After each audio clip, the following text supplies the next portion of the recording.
Hi friends, today we are going to learn about thin spherical shells. So let's understand first when we can call any spherical shell as thin spherical shell. So for thin spherical shell, we got an empirical relationship, that is if the thickness of the shell to its diameter is less than 1 by 20.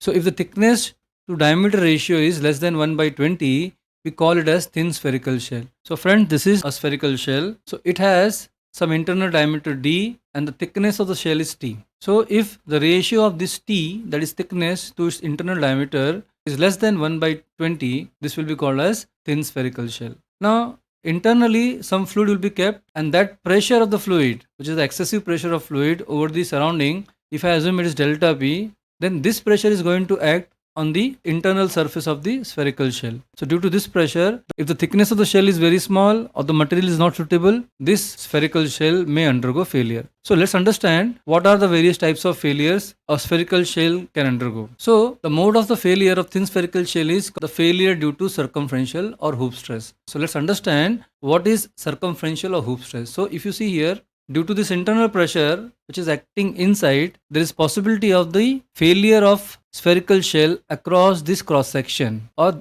the circumference may undergo failure. So this kind of failure is called a circumferential failure. So over this cross section, friends, the stresses are developed, and these stresses are called as hoop stresses. The hoop stresses are going to act like this, perpendicular to this cross section, friends. So these stresses are called as hoop stresses. Like this we can show them, and these stresses are acting over the cross section of the spherical shell. Typically a thin spherical shell we are considering.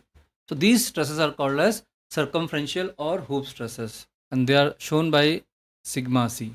So in this picture it is clearly shown. You can see here these circumferential stresses are acting across this cross section, and the failure is called as circumferential failure, and the stresses are called as hoop stresses or circumferential stresses, that is sigma c, as you can see over here, friend. So we need to find the expression of circumferential stresses, that is sigma c. So let's find out here the expression for circumferential stresses, that is sigma c. Okay, now if you look at this carefully, the internal cavity of sphere will experience the internal pressure. Let's say internal pressure is p. So the internal pressure p is going to act inside like this, friends. So the internal pressure is going to act inside like this on this cavity, we can say, on this cavity, internal cavity of the spherical shell, you can see. So these are acting inside. So these are called as internal pressure. Let me call the internal pressure as P. I am denoting internal pressure by P, friends. So this internal pressure which is acting inside the cavity is acting on the internal area of the cross section, while the circumferential stress or hoop stress is acting over the cross section of the spherical shell, we can see over here. So in the equilibrium condition, we can say that both has to be balanced. So I can write down that to find out. So if you want to find the expression for circumferential stress, we can equate the forces which are due to circumferential stress acting on this cross section, and the forces which are acting inside the cavity due to the internal pressure. So I'm going to write down both the forces. So I can say in equilibrium condition, so in an equilibrium condition, both the forces, that is pressure force and the force due to stress, are balanced. So I can say the pressure force which is acting inside the cavity must balance the force due to circumferential stress, like this. So the pressure force is acting inside this cavity, friends. So inside cavity has diameter d, we can say. So the internal diameter over here is d, friends. This is the internal diameter, I can say. So the internal diameter from here to here is, I have taken capital D.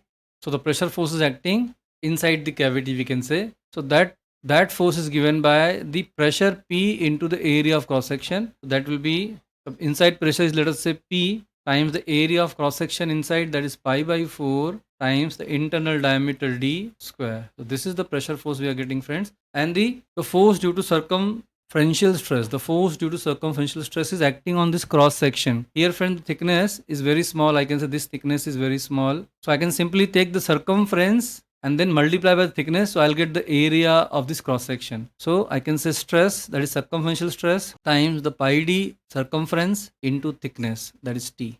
So let's equate this, friends. If you equate this, so diameter part would be cancel out both sides. Only one diameter will be left here. Pi will be getting cancelled out on both sides. So the remaining thing, we have the internal pressure P times the internal diameter d divided by 4 equal to circumferential stress times the thickness of the shell. So if I further simplify this, I can say that the circumferential stress is given as inside pressure times diameter divided by 4T. So this is a simplified expression of circumferential stress acting on thin spherical shell. Now remember friends, in the thin spherical shell we have only circumferential stress. We don't have any other stress. Okay. So here if you see, only circumferential stress is going to act. So there is no question of longitudinal stresses as we have seen in the thin cylinders. Okay. So we get only circumferential stresses, that is given by sigma CS PD by 4T. Now due to this stress or due to internal pressure, there has to be some deformation within elastic limit. So during deformation, the diameter, the internal diameter of this shell can change. So in the subsequent expression, let us find out the change in diameter of the spherical shell. So we are going to find out the expression for change in diameter, that is delta D of the shell, spherical shell. Now if you see friends here, this is the thin spherical shell. If I draw here, sigma C is going to act over this cross section. That is going to be circumferential stress here also. Even I can show it here also. On this cross section also you'll get same stress. Similarly, like this also I can show. So circumferential stress are going to act like this. This is sigma C friends. Okay. By geometry if you see, it's a symmetrical geometry. So here also over across this section also, I am going to get circumferential stress acting like this as well as this direction also. And same as over here friends, I am going to get circumferential stresses acting like this. Because of symmetry of this particular problem. Okay, if I say we have, let's say, x direction and we have, let's say, y direction. So in the x direction also we have circumferential stresses acting, and in y direction also we have circumferential stresses acting. It's a symmetrical problem. So here if you see, this is the internal diameter, and to find the change in diameter I am going to consider a small element at the center, let's say like this. Okay, this is the small element or small part of the spherical shell I have considered here. So as you can see here, this direction is again circumferential stress, and here also we have circumferential stress. Okay. Now, if I consider this as diameter, so because of sigma C, there will be elongation of the diameter. And because of this sigma C, which is perpendicular, there will be compression of diameter. So I am going to use generalized Hooke's law to find the elongation in the diameter. So you can see here, this sigma C is parallel to D. So I can say here, strain in diameter, I can say that is change in diameter over original diameter. So for simplicity, I have taken diameter along this. So this is going to increase the diameter sigma C. So by generalized Hooke's law, I can write down sigma C over modulus of elasticity. Here E is the Young's modulus, friends. Remember, E is the Young's modulus, and then minus, because of this perpendicular component, there will be reduction in the diameter, I can say. So mu times sigma C by E, because perpendicular also we have sigma C only. Okay. So here remember friends, here E is Young's modulus and mu is Poisson's ratio of the material. Now having understood this, let's substitute the value of sigma C. So we already know friends, sigma C is nothing but we have already calculated it is P times diameter, internal diameter by 4T. So I'm going to use the same expression here. So therefore friends, I can write down change in diameter over original diameter, or that is I can say strain in the diameter. For simplicity, I can also write down strain in the diameter like this. It's precisely same as I can take sigma C over E common, and inside we have 1 minus mu. So let's substitute the value friends. So I'll say change in diameter over original diameter equals, this value is, we have already got PD by 4T. So the internal pressure or net pressure, I can say this P is basically net pressure. Remember friends, P is the net pressure. So I'm going to put that value here friends. So PD by 4T, and then we have E also multiplied by 1 minus mu. This is the strain in the diameter, and if I want to find change in diameter, therefore I can write down here change in internal diameter basically. That is I can say delta D will be equal to internal pressure. This D will go on that side. So PD square 4TE 1 minus mu. So this way you can find out the change in diameter of spherical shell subjected to the net pressure P inside, and D is the this way you can find out the change in diameter of thin spherical shell subjected to net pressure P, and its internal diameter is capital D, and the thickness of shell is T. Okay, so with these parameters you can easily find out the change in diameter of a thin spherical shell. We can also find out the change in volume due to this pressure. So subsequently in the next slide we are going to talk about change in internal volume of the thin spherical shell. So friends, let's find out the expression for change in volume of a thin spherical shell. So this is the thin spherical shell friends. It has got some thickness of the wall T, and the internal diameter is, let's say, d. So d is the internal diameter of the thin spherical shell. We can show it like this. Okay, we are going to find out the change in volume of the thin spherical shell. Let's do it, friends. So we know that the volume of spherical shell, I'm considering the internal cavity, friends. Okay, because the volume is going to change internally, so the volume of the cavity is going to change due to internal pressure, we can say. So I'm considering the volume of spherical shell, that is internal volume, friends. I'm going to call it as V. So the typical expression of volume is going to be pi over 6 times the internal diameter cube. So if I differentiate this volume with respect to the diameter, let's say, so we will be getting change in volume with respect to change in diameter, a simple differentiation, friends. So that is going to be pi by 6 times 3d square.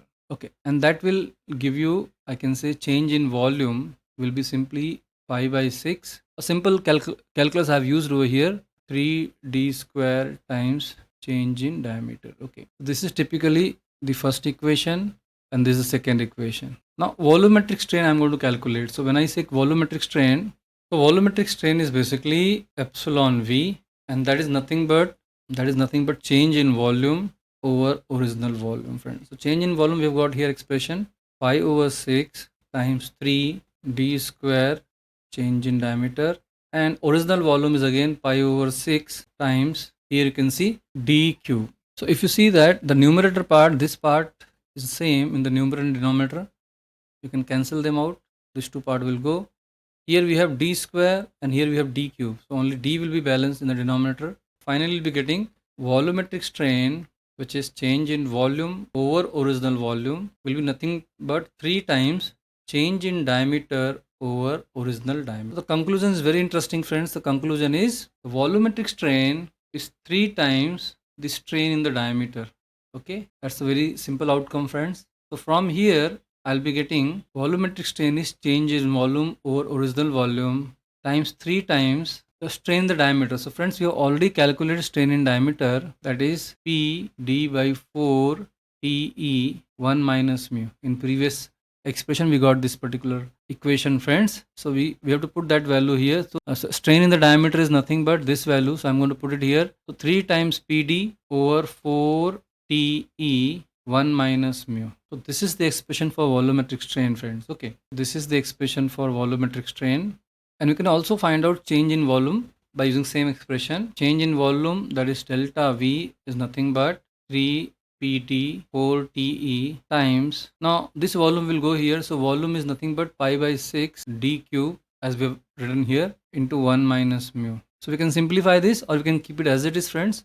That is also fine. So this way you can find out the change in volume of thin spherical shell undergoing the net internal pressure P. Okay, so we will see one simple example based on the concept we have learned so far, so that our concept will be more clear. So let's see one very simple example. So there is a problem given over here, friends. Let's read the question first. A thin spherical shell of 1 meter in diameter. So we have a thin spherical shell, we can say like this. So this thin spherical shell has 1 meter in diameter. So this is basically they are referring to the internal diameter, that is d. So this internal diameter, capital D, they have given, and this value is 1 meter. So d is equal to 1 meter, friends. This is equal to 1 meter. No issue. You can take it as it is. So a spherical shell 1 meter in diameter with its wall of 1.2 centimeter. So its thickness of the wall is given as 1.2 centimeters. If I say this is thickness, this is given as 1.2 centimeters. Fine. That can be written as 1.2 into 10 raised to minus 2 meters if you want to write in meters. Okay, so thickness also we have got here, and the fluid is filled with atmospheric pressure. So inside pressure is, you can say, initially inside pressure is, let's say,